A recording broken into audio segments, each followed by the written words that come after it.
Asay mo ubang baril tay? Asay mo ubang baril? Imo ginaog ito yung diha.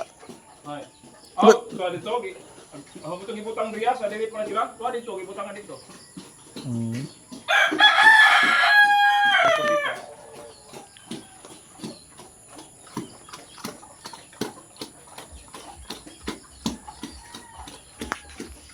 Sus di kidal din pag atiman.